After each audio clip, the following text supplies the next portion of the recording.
Hello and welcome back to Stationers. My name is Bigfoot. We're continuing our tutorial series, this time taking a look at the airlock. The airlock is your first big piece that you're going to build of infrastructure for your starting habitat.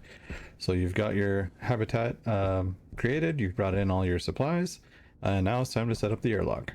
So in your crates you should find that you have some door kits, some consoles, you're going to need some wires, going to need the active vent, passive vent, your choice of pipes. Insulated pipes are going to be better, but you don't always have those in the beginning. So regular pipes will be fine usually in the short term. Insulated pipes are going to protect the inside and the outside of the hab from temperature change, depending on the planet. That's going to be really handy for you. You're going to need a sensor. The two tools that you're going to need are the labeler and a data disk. Labeler is pretty handy for figuring out which door is which, and you'll see why in a minute. Then you have your choice of two different types of airlocks. There's the standard airlock and an advanced airlock. Standard airlock is meant for places that have a vacuum on one side and an atmosphere on the other. You'll only need one active vent for the standard airlock.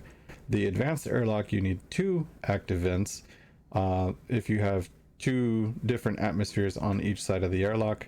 This is the one that you would want to use. The other advantage of the advanced airlock is that you can choose the pressure on each side versus the regular airlock will always be 100 kPa and you can't change it. All right, let's see an airlock in action. One thing that I always suggest that you do, you're going to want an APC in your airlock. In case of a power outage, you can just swap out any of your tool batteries and drop that in the slot, and you have power again. So if you're out mining, you come back, your power is gone, you need to get inside to refill your oxygen, that is going to be a lifesaver for you. The other thing that you're going to need your gas sensor, your console. You're going to need to wire up the doors, data ports, and the power. You're going to need to put up your active vent, wire those together, and draw a pipe with a passive vent. That's the basic standard airlock setup. Let's grab a card. I'm going to show you the advanced airlock card. The regular airlock card is a lot simpler to use, and I'll let you explore that one on your own. It's basically half the step. So we're going to grab our disc and our labeler. Data disk is going to go in the slot on the side, the little data port, and that'll bring up the configuration screen for you. So Mars outside atmosphere is only 2 kPa, so externally we can just set that to 0. Means that the airlock is never going to try and fill the airlock with outside atmosphere before it opens the door. On the inside, we would want it to be whatever the room pressure is. So in that case, ideally we'd want it to be 100 kPa. Then, if you notice, we have two active vents on here, but we don't know which one is which. You can click one and then see which one is locked, or you can use your handy labeler. So we'll label this the outside vent.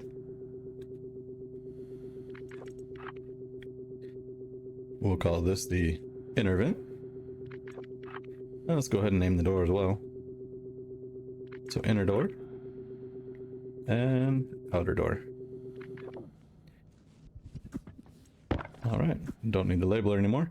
One nice thing about these composite doors, just as a side note, is that whatever you name them, it'll print on the side. It's the only door in the game that does that, and that's pretty cool. All right, so then you'll notice on here we have our two vents on here. One of them, or they both say exterior, so it wants you to select the outer vent first. If you click it, then you notice that the other one changes to the interior, so that's going to be your interior vent. We'll choose our gas sensor, which is the sensor. We're going to choose the outer exterior door and then the inner door. Once everything is green, you're good to go. Your airlock is now secure and functional.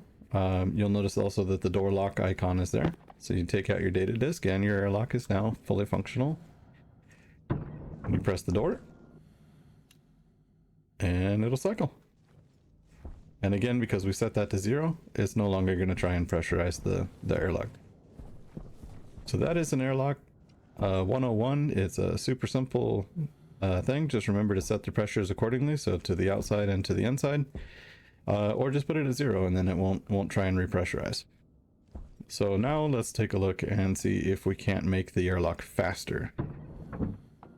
Alright, so I've gone ahead and let all the oxygen out of the oxygen tank over there, just so that we can kind of gauge how fast the airlock is. So again, this is set at 100 kPa, but let's go ahead and cycle the airlock and see how fast it goes.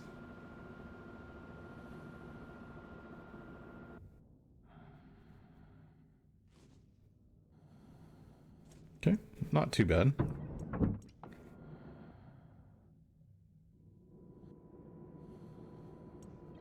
So here's the problem. This is really slow when you're trying to get back in the base, trying to suck in the atmosphere. So let's go ahead and cancel that. And see how we can make this better. So that's the thing that you need to keep in mind when you're designing an airlock and you set the pressure to 0. If there is actually pressure, this becomes a vacuum. You open up the door and then all of that air is going to rush in there and drag anything that's dynamic or loose in there with you. So let's take a look and see what we can do to make this this airlock a little faster.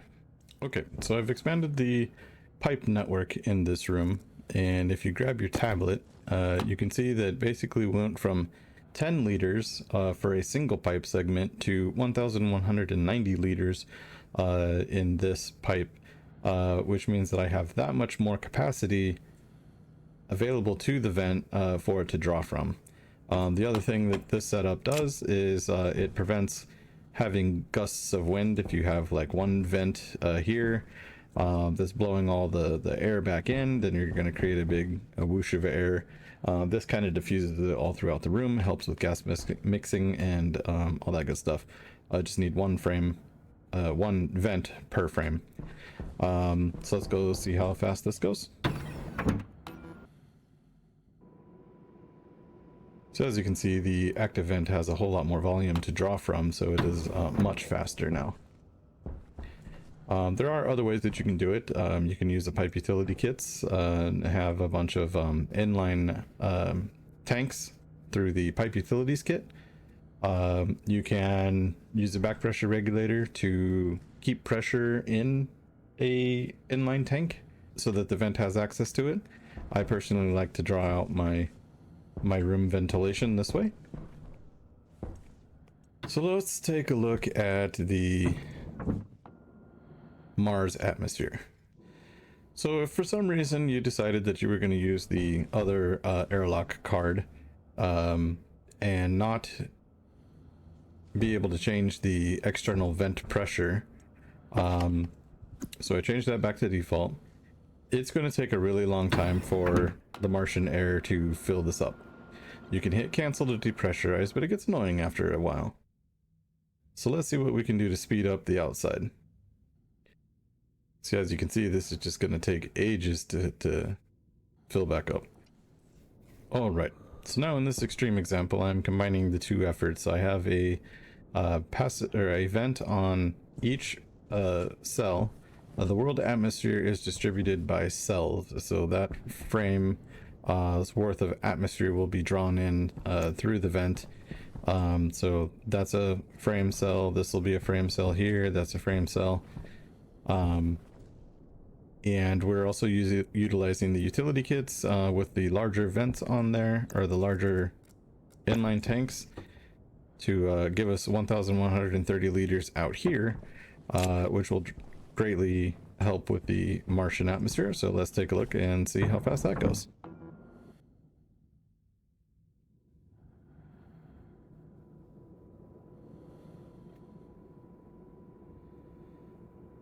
So as you can see, that is definitely going to take forever to get up to 100 kPa.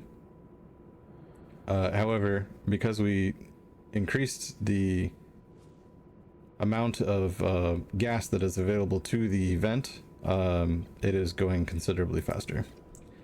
So those are just some things that you can do. Obviously with Mars, it's better just use the advanced airlock card, put the external at 0, and you're done. On some of the other planets, you might want to consider doing the external gas pipe increase just to help you out and make your airlocks faster. which is helpful for some of the hotter planets and stuff. You don't want to be sitting here getting roasted, using up all of your oxygen while you're waiting for your airlock to cycle. Anyway, hope it helps. If you have any questions, feel free to reach out over on the Discord. There's a lot of helpful people that'll gladly help you out with your airlock, and we'll see you in the next one. Thanks, everybody.